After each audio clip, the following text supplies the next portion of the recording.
Hi guys, welcome back to our channel. Guys, మన ఛానల్లో cricket సంబంధించిన ప్రతి చిన్న అప్డేట్ మన ఛానల్లో రెగ్యులర్గా వస్తుంటాయి. ఇంకా మన ఛానల్ని సబ్స్క్రైబ్ చేసుకోకపోతే గైస్ వెంటనే సబ్స్క్రైబ్ చేసుకోండి అండ్ పక్కన బెల్ని యాక్టివేట్ చేసుకోండి. అండ్ అదే ఇంకా మా వీడియోని లైక్ చెప్తే గైస్ వెంటనే లైక్ చేసి మన వీడియోలోకి అయితే ఎంటర్ ఇద్దాం. గైస్ తప్పకుండా లైక్ చేయండి. లైక్ చేస్తే మన వీడియో మనకి ఫాస్ట్ రీచ్ అవుతుంది. ఇక ఐపీఎల్ 2026లో మ్యాచ్ నెంబర్ 13 వచ్చేసి Mumbai Indians versus Rajasthan Royals. ఈ మ్యాచ్ మాత్రం చాలా అంతా ఇంట్రెస్టింగ్ ఉండబోతుంది. రెండు టీంలు కూడా చాలా అంతా స్ట్రాంగ్గా కనబడుతున్నాయి. ఇక ఈ మ్యాచ్ వచ్చేసి గౌహతిలో జరగబోతుంది. ఇక్కడ యూజర్గా చూసుకుంటే కొన్ని మ్యాచ్లు హై స్కోరింగ్ జరిగినాయి, కొన్ని మ్యాచ్లు లో స్కోరింగ్ జరిగినాయి గతంలో మనం చూసుకుంటే ఐపీఎల్లో. అండ్ ఇక్కడ జరిగిన గత లాస్ట్ మ్యాచ్లో Chennai super Kings versus Rajasthan Royals మధ్య చాలా ఫాస్ట్ బౌలర్లకి హెల్ప్ అవుతుంది ఆ మ్యాచ్లో. మరి ఈ మ్యాచ్లో ఎలాంటి పిచ్ ఇస్తారన్నది ఇంట్రెస్టింగ్గా అవుతుంది. ఇక్కడ మొత్తం 7 మ్యాచ్లు జరిగినాయి. దాంట్లో ఫస్ట్ బ్యాటింగ్ వేసి 3 సార్లు గెలిచిలు, సెకండ్ బ్యాటింగ్ వేసి 3 సార్లు గెలిచిలు, ఒక మ్యాచ్ 0 రిజల్ట్గా ముగిసింది. ఆవరేజ్ ఫస్ట్ ఇన్నింగ్స్ స్కోర్ చూసుకుంటే 146 అవుతుంది. ఇక వీరి మధ్య హెడ్ రికార్డ్ చూసుకుంటే మొత్తం 31 మ్యాచ్ల్లో 14 సార్లు రాజస్థాన్ రాయల్స్ గెలిచింది, 16 సార్లు ముంబై ఇండియన్స్ గెలిచింది, ఒక మ్యాచ్ టై అయింది.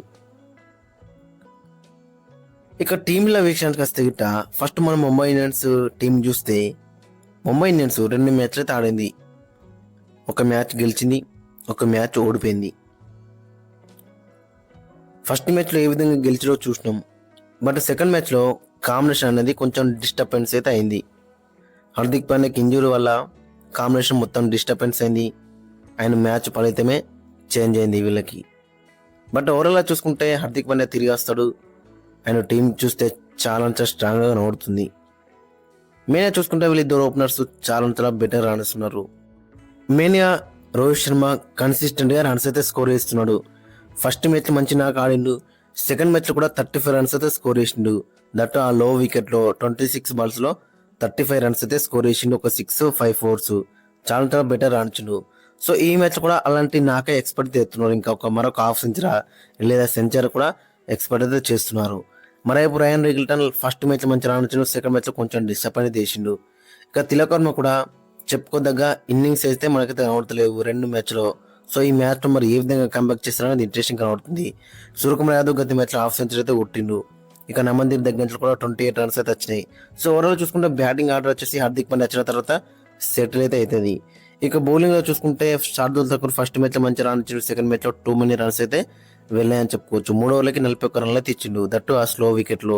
ఇక దీపక్ చారు ఇనిషియల్గా మంచి చేసిండు, తర్వాత అతను కూడా రన్స్ అయితే ఇచ్చిండు. బుమ్రా కూడా చాలా బెటర్ రాణిస్తున్నాడు ప్రతి మ్యాచ్లో కూడా. ఇక కార్బిన్ బాష్ లాస్ట్ మ్యాచ్లో వచ్చిండు, అతను కూడా చాలా రన్స్ అయితే లీక్ వేసిండు.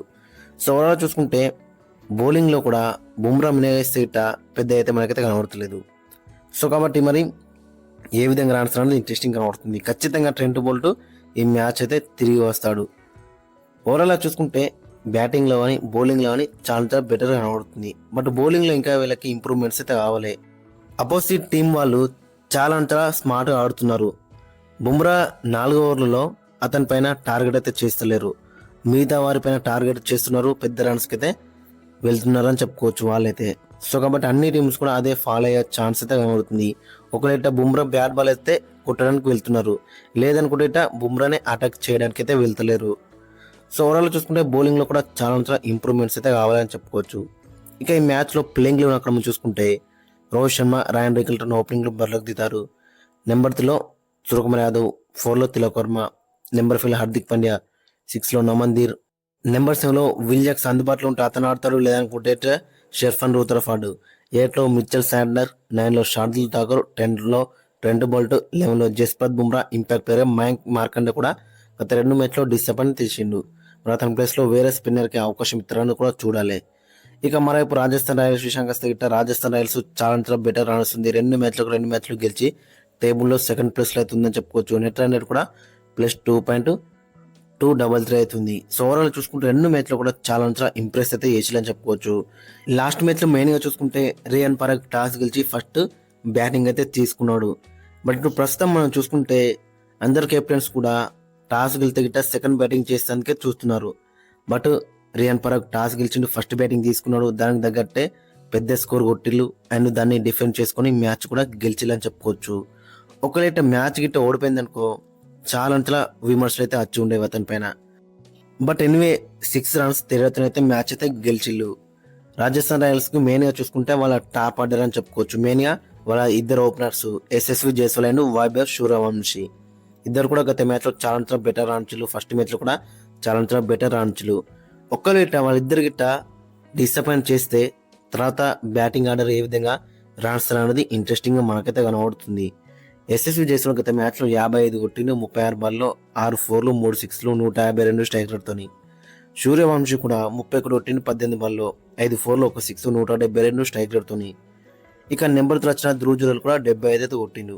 మెయిన్గా చూసుకుంటే టాప్ 3 వచ్చేసి 2 మ్యాచ్లు కూడా మంచిగా రాణించింది. ఇక తర్వాత రియాన్ పరాగ్, సిమ్రాన్ హెట్మేర్ వీళ్ళు ఏ విధంగా రాణిస్తారో అది ఇంట్రెస్టింగ్ కనబడుతుంది. ధోనిన్ ఫెరేరా, రవీంద్ర జడేజా రాక బ్యాటింగ్ అయితే కనబడుతుంది. ఇంపాక్ట్ ప్లేయర్ కావాలనుకుంటే ఇట్ట అక్కడ శుభం దూబే కూడా కనబడుతున్నాడు. సో ఓవరాల్ చూసుకుంటే బ్యాటింగ్ వచ్చేసి ఇంకా వీళ్ళకైతే ఆ మిడిల్ ఆర్డర్ అనేది టెస్ట్ అయితే కాలేదు. ఒకవేళ టాప్ 3 గిట్ట డిసప్పాయింట్ చేస్తే గిట్ట ఆ మిడిల్ ఆర్డర్లో మరి ఏ విధంగా రాణిస్తారు అనేది ఇంట్రెస్టింగ్ కనబడుతుంది. ఇక బౌలింగ్లో చూసుకుంటే బౌలింగ్లో వచ్చేసి చాలా బెటర్ రాణిస్తున్నప్పుడు కూడా గత మ్యాచ్లో 204 అయితే ఇచ్చిళ్ళు. జస్ట్ 6 రన్స్ తేడాతో అయితే గెలిచిళ్ళు. సో కాబట్టి మెయిన్గా అక్కడ చూసుకుంటే నాంద్ర బర్గర్, జోఫ్రా ఆర్చర్ చాలా బెటర్ రాణిస్తున్నారు. అండ్ తుషార్ దేశపాండే కూడా గత మ్యాచ్లో మంచిగా రాణించాడు. మెయిన్గా చూసుకుంటే రవి బిష్ణోయ్ క్రూషల్గా మారుతున్నాడు వీళ్ళకైతే ఆ మిడిల్ ఓవర్స్లో. లాస్ట్ మ్యాచ్లో ఇంపాక్ట్ ప్లేయర్ వచ్చి ఏకంగా 4 వికెట్లే తీసుకున్నాడు. క్రూషల్ వికెట్లు అని చెప్పుకోవచ్చు 4 వచ్చేసి.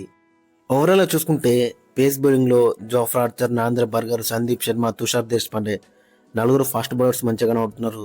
స్పిన్ బౌలింగ్లో చూసుకుంటే రవి బిష్ణోయ్, రవీంద్ర జడేజాతో పాటు రియాన్ పరాగ్ కూడా లాస్ట్ మ్యాచ్లో 1 వికెట్ తీసుకున్నాడు. సో ఓవరాల్ చూసుకుంటే బౌలింగ్ వచ్చేసి చాలా బెటర్ కనబడుతుంది.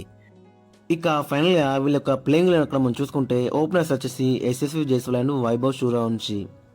ఇక నెంబర్ 3లో ధ్రువ్ జురెల్, నెంబర్ 4లో రియాన్ పరాగ్, నెంబర్ 5లో సిమ్రాన్ హెట్మేర్, నెంబర్ 6లో రవీంద్ర జడేజా, నెంబర్ 7లో ధోనిన్ ఫెరేరా, నెంబర్ 8లో జోఫ్రా ఆర్చర్, నెంబర్ 9లో సందీప్ శర్మ, నెంబర్ 10లో రవి బిష్ణోయ్, నెంబర్ 11లో నాంద్ర బర్గర్, ఇంపాక్ట్ ప్లేయర్గా తుషార్ దేశపాండే. ఓవరాల్ టీం వచ్చేసి చాలా బెటర్గా కనబడుతుంది. ఇక మరోవైపు ముంబై ఇండియన్స్ కూడా చాలా స్ట్రాంగ్గా కనబడుతుంది. ఖచ్చితంగా ఈ మ్యాచ్లో హార్దిక్ పాండ్యా తిరిగి వస్తాడు అండ్ ట్రెంట్ బోల్ట్ కూడా తిరిగి వచ్చే ఛాన్స్ కనబడుతుంది. ఇక మరోవైపు రాజస్థాన్ రాయల్స్ సేమ్ ప్లేయింగ్ లెవెన్తో వెళ్ళే ఛాన్స్ అయితే కనబడుతుంది. ఇక Mumbai Indians point of view చూసుకుంటే రోహిత్ శర్మ దగ్గర నుంచి పెద్ద నాకైతే ఎక్స్పర్ట్ ఎత్తున్నాం అండ్ తిలక్ వర్మ దగ్గర నుంచి కూడా పెద్ద నాకైతే ఎక్స్పర్ట్ ఎత్తున్నాం. ఇటువైపు చూసుకుంటే వీళ్ళ ఇద్దరు ఓపెనర్స్ ఏ విధంగా రాణిస్తారు అనేది కూడా ఇంట్రెస్టింగ్ కనబడుతుంది. గైస్ మరి మీ యొక్క ఒపీనియన్ అయితే కింద కామెంట్స్కి అయితే మెన్షన్ చేయండి. ఏ టీం గెలుస్తుంది అండ్ మీ యొక్క ప్లేయింగ్ లైన్ కూడా కింద కామెంట్స్కి అయితే మెన్షన్ చేయండి.